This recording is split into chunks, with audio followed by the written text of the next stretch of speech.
အားလုံးပဲမင်္ဂလာပါဒီယန်ထားရောကနေပြန်လည်ကြိုဆိုလိုက်ပါတယ်အခုရဲ့ energy လေးကတော့ကျွန်တော်တို့ထားရောနမိတ်ကကိုယ်ဘယ်လိုမျိုးလမ်းညွှန်ပေးမလဲဆိုရဲပေါ့နော်တိုင်တင်အောက်ကနေကျွန်တော်တို့တွေ့ရမြင်တာလေးကိုကြားလာတဲ့ intuition ကိုဖတ်ပြမှာဖြစ်ပါတယ်အဲ့တော့ intuition ကြားလာတဲ့အခါမှာကိုယ်နဲ့ကိုက်ညီတဲ့ energy လေးတွေရှိမယ်ကိုယ်နဲ့မကိုက်ညီတဲ့အပိုင်းလေးတွေပါမယ်ပေါ့နော်အဲ့တော့ကိုယ်နဲ့ကိုက်ညီတဲ့အပိုင်းလေးတွေကိုပဲရွေးချယ်ပြီးတော့နားထောင်ပေးပါလို့ကြိုတင်ပြီးတော့ကျွန်တော်တို့ပေါ့နော်ပြောထားပြောပြချင်တယ်ပေါ့နော်ကက်လေးတွေကတော့ကြော်ပြီးတော့ဆွဲထားတယ်ဘာလို့ဆိုတော့အချိန်တွေအရန်ကြာနေမှာဆိုတော့ပေါ့နော်โอเคအဲ့ဆိုရင်ထရောနမိတ်တွေကကိုယ့်ကိုဗာများပြောချင်လဲဆိုတာကိုအရင်အောင်ဆုံးကျွန်တော်တို့ပထမတစ်ခါအရင်ကြည့်ပါမယ်ပထမတစ်ခါလေးကတော့ကျွန်တော်တို့ဒါဟာမဲဆိုတဲ့ကက်လေးကြားတယ်ပေါ့နော်အဲ့တော့အရင်ဦးဆုံးအနေနဲ့ဘာကို intuition မိလဲဆိုတော့ပေါ့နော်ဒီဗီဒီယိုကိုကြည့်နေတဲ့အထက်မှာတဲ့လို့စင်မှာပေါ့နော်relationship မှာပြဿနာတက်ထားတာမိသားစုထဲမှာပြဿနာတက်ထားတာအဖေနဲ့အမေနဲ့စကားများထားတာကိုချစ်ရတဲ့သူပေါ့နော်ပြည့်မယ်ဆိုရင်ကိုချစ်ရတဲ့သူနဲ့လို့စင်မှာပြဿနာတက်ထားတာမျိုးစကားများထားတာမျိုးပေါ့နော်အဲ့ဒါလေးကိုစပြီးတော့တွေ့ရတယ်ပေါ့နော်ကျွန်တော်တို့ negative energy တခုတော့စပြီးတော့တွေ့ရတယ်ပေါ့နော်ပြီးတော့ဒီဗီဒီယိုကိုကြည့်နေတဲ့အထက်မှာတဲ့တချို့မိတ်ဆွေများကပေါ့နော်အလောက်ကိုင်းနဲ့ပတ်သက်လာရင်ပေါ့နော်အလောက်ပြောင်းချင်တာပေါ့နော်ပြီးတော့လက်တလုံးမှာအလောက်ထွက်လိုက်တာပေါ့နော်အလောက်ထွက်ချင်တဲ့စိတ်တွေဖြစ်ပေါ်နေတ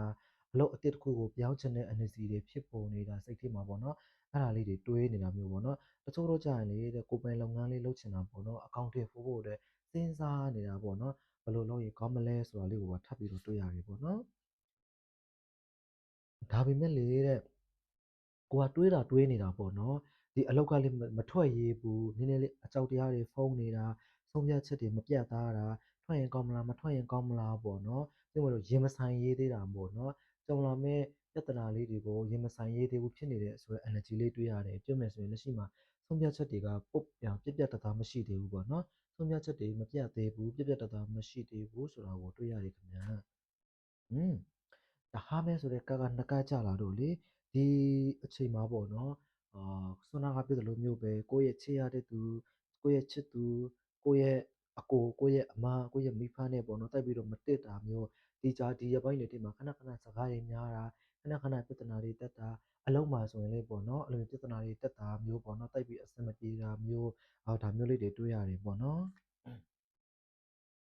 ဟုတ်တယ်တိလားတစ်ချက်တတိထားပေးရမှာကလေအလုံးမှာအဲ့လိုမျိုးပေါ့နော်ပြဿနာအကြီးအကျယ်တက်တာမိသားစုမှာလေပြဿနာအကြီးအကျယ်တက်တာလက်ရှိမှာပေါ့နော်ဒီကိုယ်နဲ့တွေးနေတဲ့ကိုယ့်ရဲ့ကောင်မလေးကိုယ့်ရဲ့ကောင်လေးအိမ်ထောင်ရှိတဲ့သူတွေဆိုရင်လည်းကိုယ့်ရဲ့အိမ်ထောင်ဖက်နဲ့ပေါ့နော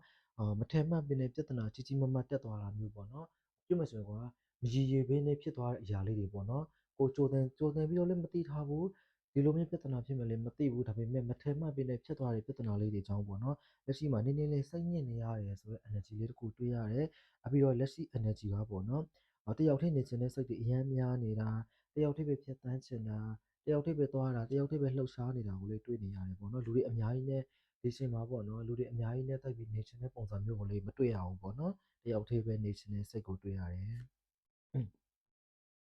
justice ကကြလာတဲ့အတွက်ကြောင့်မလို့ပေါ့နော်ဒီညမှာဘာဖြစ်စင်လဲဆိုတော့မိဘရေးကနည်းနည်းလေးဒီဘက်ရွှေ့လိုက်မယ်နော်ကျွန်တော်ဒီဘက်ရွှေ့ပို့မှတယ်နော် okay justice ကကြလာတဲ့ justice ကကြလာတဲ့အတွက်ကြောင့်မလို့ဒီဗီဒီယိုကိုကြည့်နေတဲ့မိတ်ဆွေများပေါ့နော်အဖြေတစ်ခုတော့ထွက်လာတော့မယ်တလားကိုယ့်ရဲ့ဒီဆုံးဖြတ်ချက်တွေမပြတ်သားတာဖြစ်နေတဲ့အရာလေးတွေပေါ့နော်မရေရာမသေးစာဖြစ်နေတဲ့အရာလေးတွေအဲ့ဒီအတွက်ကြောင့်မလို့တဲ့ဆုံးဖြတ်ချက်တစ်ခုတော့ပေါ့နော်အမှန်တရားတစ်ခုကတော့ပေါ့နော်ပြတ်သားနဲ့ထွက်လာတော့မယ်ဆိုတော့ energy လေးတစ်ခုတော့တွေးရတယ်ပေါ့နော်အဲ့တော့ကိုယ့်ရဲ့ဆုံးဖြတ်ချက်တွေကတော့မှန်မလားတော့မသိဘူးပေါ့နော်အဲ့တော့ကျွန်တော်တို့ဆက်ပြီးတော့ကြည့်မယ်တာဟီယိုဖန်ဆိုတော့လေဒီ season ကိုကြည့်နေတဲ့အထိမှာဘာသာရေးနဲ့ပတ်သက်ပြီးတော့လေစက်နွေနေတာပါတယ်ပေါ့နော်အခုရပိုင်းနေပေါ့အရန်နေဆူတောင်းနေတာအရန်နေဆူတောင်းဖြစ်တာအထိတ်ဌာန်တွေဝင်ဖို့တဲ့ရည်ရထားတာမျိုးပေါ့နော်အထိတ်ဌာန်စလုပ်ဖို့တဲ့ငါဒီလကိုရင်အထိတ်ဌာန်လေးလောက်တော့မယ်မနေ့ပြန်ဆိုရင်အထိတ်ဌာန်တစ်ခုစဝင်တော့မယ်အဲ့လိုမျိုးပေါ့နော်တွေးထားတာလေးတွေရှိတယ်ဆိုရင်လောက်စီစင်တယ်လောက်ပါဒါပေမဲ့ဘလို့အထိတ်ဌာန်လေးတွေလောက်ရင်ကောင်းမလဲဆိုတော့ပေါ့နော်ကျွန်တော်ရဲ့ဒီနေ့ intuition ကဘာကိုမြင်လဲဆိုတော့ဘာကိုမြင်လဲဆိုတော့ဒီဝါတပ်ပတိပေါ့နော်ဒီဝါတပ်ပတိဂါထာတော်လေးကိုပေါ့နော်ကျွန်တော်တို့အဋိဌာန်လေးတစ်နေ့ကို အဲ့လိုမျိုး29ခေါက်တော့၎င်း108ခေါက်တော့၎င်းအဲ့လိုမျိုးရွတ်ဖတ်ပူဇော်စင်နေပေါ့နော်အခုကြာလာတဲ့ဘာသာရေး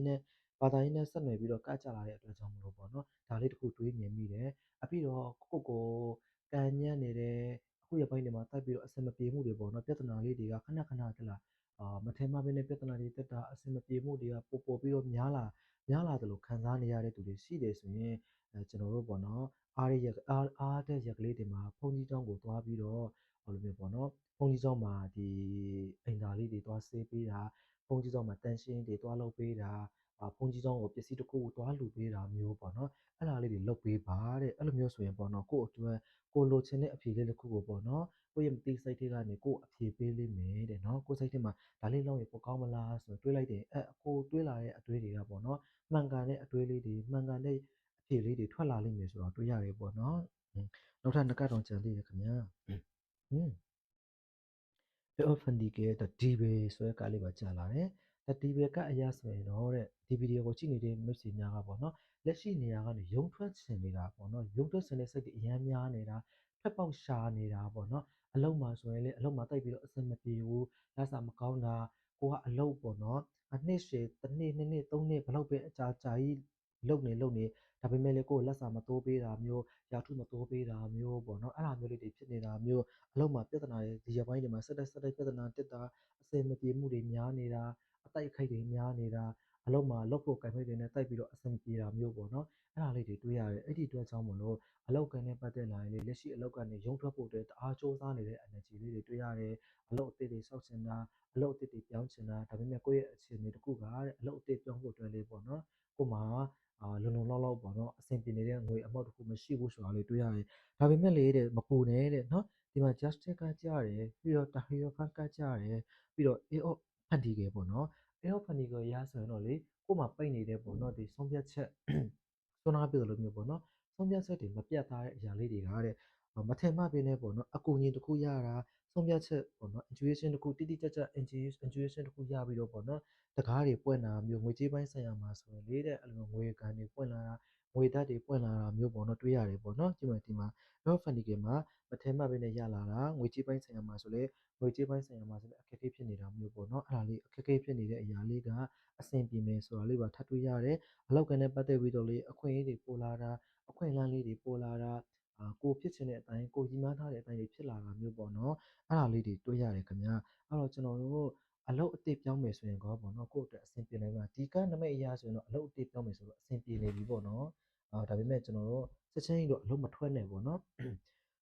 ချက်ချင်းကြီးတော့အလုံးမထွက်စီစင်ဘူးကျွန်တော်တို့ထပ်ပြီးတော့တကန်းလောက်ထပ်ပြီးဆွေးကြည့်မယ်နော်ဒီနေရာမှာဒီမိသားစုအဆင်မပြေဖြစ်နေတဲ့သူတွေဆိုရင်လေအဆင်ပြေနိုင်မလားဆိုတာလေးကိုထပ်ကြည့်ပြီးမယ်ပေါ့နော်အဖြေတစ်ခုကတော့လေတိတိကျကျအဖြေတစ်ခုကတော့ရလာလိမ့်မယ်တလားဒီ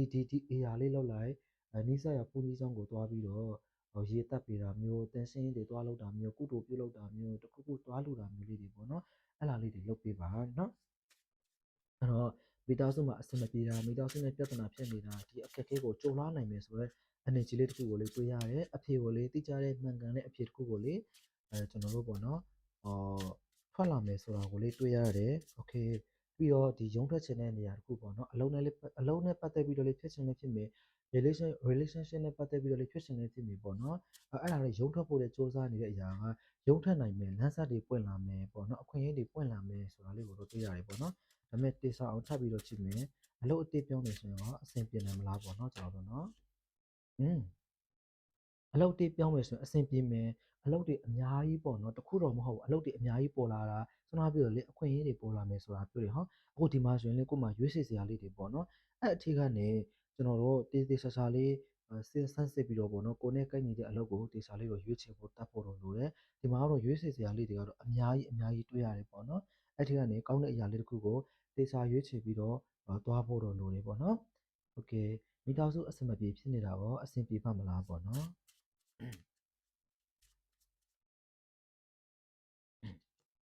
မိသားစုနဲ့ပတ်သက်လာရင်တော့နည်းနည်းလေးအဲ့လိုမျိုးပေါ့နော်ထပ်ပြီးတော့စကားများစရာအနေကြီးရှိသေးတယ်အဲ့ဒီအတွက်ကြောင့်မလို့လက်ရှိမှာလေးပြဿနာတက်ထားတယ်ဆိုရင်ခဏလောက်ပေါ့နော်ရှောင်လိုက်တာပိုကောင်းတယ်အဲ့လိုပြဿနာတက်စီမဲ့စကားလုံးတွေမပြောတာမျိုးသူတို့ဘက်ကနေသူတို့ဘက်ကနေပြောလာရင်လေပေါ့နော်ကိုကအဲ့လိုမျိုးပြဿနာဖြစ်တော့မယ်ဆိုရင်ရှောင်လိုက်တာတော့ပိုပြီးတော့ကောင်းတယ် အဲဆိုပြဿနာကအခုထိမပြီးသေးဘူးရှိသေးတယ်ဆိုတဲ့ energy လေးတစ်ခုတွေ့ရတယ်ပေါ့နော်ပြဿနာနဲ့ပတ်သက်ပြီးတော့ထပ်ပြီးတော့ပြဿနာတက်ကင်းရှိသေးတယ်ဆိုတာလေးတွေ့ရတယ်ခင်ဗျာမိသားစုနဲ့ပတ်သက်လာရင်အဖေနဲ့အမေနဲ့အဖေအမေနဲ့တိုက်ပြီးတော့မတည့်တာမျိုးပေါ့နော်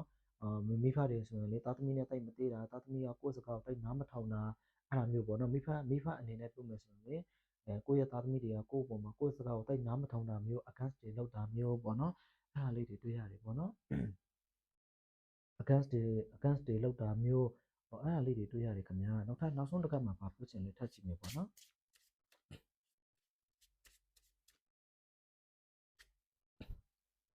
နောက်ဆုံးတစ်ခါမှာတော့လေကိုယ်တိုင်ကလေအတွေးတွေအများများနေတာကိုယ့်ရဲ့အတွေးထဲမှာကိုပိတ်မိနေတာကိုယ့်အတွေးကြောင့်ဒီအရာတွေကပေါ့နော်ကိုယ့်အတွေးကြောင့်ဖြစ်လာတာမျိုးပေါ့နော်အတွေးတွေကနေရုံမထွက်နိုင်တာမျိုးအဲ့ဒါလေးတွေတွေ့ရတယ်အဲ့တော့ဘာပြောချင်လဲဆိုတော့ကိုယ့်ရဲ့အတွေးလေးတွေကိုပြောင်းကြည့်ရှင်နဲ့ကိုယ်မှာရှိနေတဲ့ negative အတွေးလေးတွေပေါ့နော်မကောင်းတဲ့အတွေးလေးတွေအတွေးတွေကနေရုံမထွက်နိုင်တာအတွေးဒီကောင်းတဲ့အရာတွေတွေးတာနေပြီးတော့မကောင်းတဲ့အရာလေးတွေအများကြီးတွေးဖြစ်နေတာမျိုးရှိတယ်ဆိုရင်ဒီအတွေးကိုပြောင်းစီစဉ်နေပေါ့နော်ဒါလေးကိုမြင်ရပါတယ်အဲ့တော့ဒီစီစဉ်ကိုကြည့်နေတဲ့မိတ်ဆွေများကိုစာနေတဲ့အဖြေလေးတစ်ခုပေါ့နော်လမ်းစာတစ်ခုကိုမြန်မြန်ဆန်ဆန်နဲ့ပေါ့နော်လမ်းစာပေါ်ပါစေလို့လေကျွန်တော်ဆုတောင်းပေးပါတယ်နောက်ထပ်ဗီဒီယိုတွေဆက်လက်ပြီးတော့ကြည့်လို့ရအောင်လို့လေကျွန်တော်ရဲ့ account လေးကို follow လေးလုပ်ပြီးတော့ YouTube မှာကြည့်နေတဲ့မိတ်ဆွေများကလေးပေါ့နော် subscriber လေးနှိပ်ပြီးတော့ကျွန်တော်တို့အားပေးလို့ရပါတယ်နောက်ထပ်ဆက်လက်ပြီးတော့ဒီထက်ကောင်းပါစေတဲ့ energy လေးတွေကိုထပ်ပြီးတော့ပေါ့နော်အဆင်ပြေအောင်ဆက်တိုက်ဗီဒီယိုလေးတွေတင်ပြနေပါတယ်အားလုံးကိုအပိကြတဲ့တူးချင်းစီကိုလေအားလုံးကိုကျေးဇူးအများကြီးတင်ပါတယ်ပြီးတော့ဘေးကနေကြည့်နေတာလေပေါ့နော်ပြီးတော့ကျွန်တော်ရဲ့ဗီဒီယိုကိုအခုမှကြည့်ခုတာလားအရင်ကတည်းကအားပေးနေတာလားဆိုတာလေးပေါ့နော်ကျွန်တော်ကိုအားသက်စီအောင်လို့တယောက်ကို comment တစ်ချောင်းလေးတွေမှတ်ပေးကြပါနော်ကျေးဇူးအများကြီးတင်ပါတယ်ကိုလက်ရှိကြုံတွေ့နေရတဲ့အခက်အခဲကနေအမြန်ဆုံးလမ်းစာတွေဖွင့်ပြီးတော့ပေါ့နော်တိတိတတ်တာအဆင်ပြေအောင်မြင်ပါစေအတိုက်အခိုက်တွေကင်းပါစေအနှောက်အယှက်တွေကင်းပါစေလို့ကျွန်တော်ကဆုတောင်းမေတ္တာပို့ပေးလိုက်ပါတယ်ဗုဒ္ဓဟူးနေ့ကိုထိုင်းနိုင်ငံမေရိုလက်ချမီကျောင်းကိုပန်းပွေးသွားအပ်ဖို့ရှိပါတယ်ဗုဒ္ဓဟူးနေ့တဲ့ပွေးအပ်ခြင်းတဲ့မိတ်ဆွေများလာအပ်လို့ရပါပြီခင်ဗျာကျွန်တော်တို့ချက်ပေါက်မှာပေါ့နော်တက်ဆိုင်ရာချက်ပေါက်မှာလာပြီးတော့ပွေးလာအပ်လို့ရပါတယ်ခင်ဗျာကျေးဇူးအများကြီးတင်ပါတယ်ခင်ဗျာ